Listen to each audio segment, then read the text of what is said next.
Previously we learned how to find the horizontal asymptote, vertical asymptotes, holes, x-intercepts and y-intercepts of a rational function. These are the properties of a rational function. Now, we are going to learn how to use these properties to graph a rational function. Let's have a look at this example. What is the horizontal asymptote of this graph? Since the numerator and denominator polynomials have the same degree, therefore there is a horizontal asymptote at y equals 1, the quotient of their leading coefficients. What is the vertical asymptote of this graph?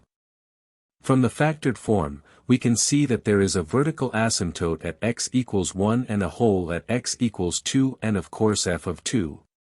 To find f of 2, it is better and quicker to use this simplest form, which gives f of 2 is equal to -1, so there is a hole at the point 2 and -1.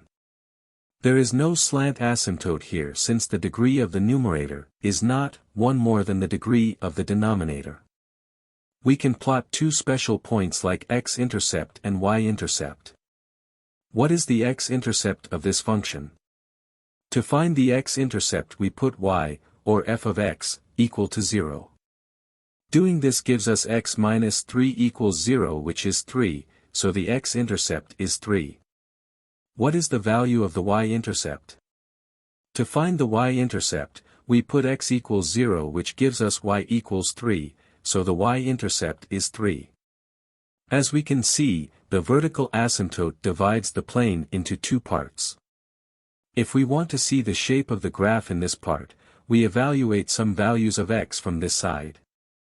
Let's choose x equals 4, 5 and 6. When x equals 4, what is f of 4? Using the simplified form, f of 4 is 1 over 3, when x equals 5, what is the value of f of 5? F of 5 is equal to 2/4 or half, which is here at the midway when x equals 5, what is the value of f of 6? F of 6 is equal to 3 over 5, which is a little bit greater than half. So, it is almost there. As we can see, the greater the value of x, the closer the graph to the asymptote.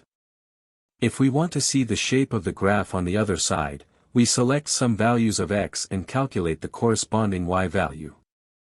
Let's choose -1, -2, -3, what is the value of f of -1?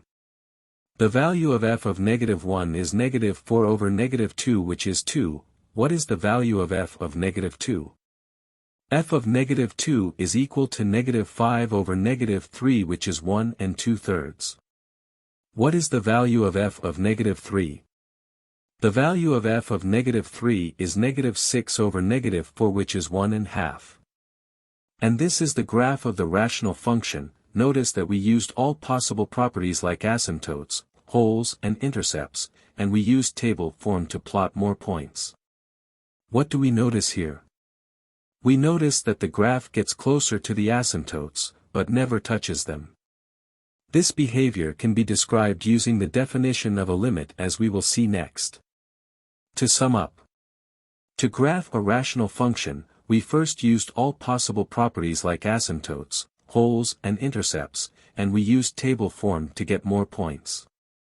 The rational function has at least one vertical asymptote and at most one horizontal asymptote.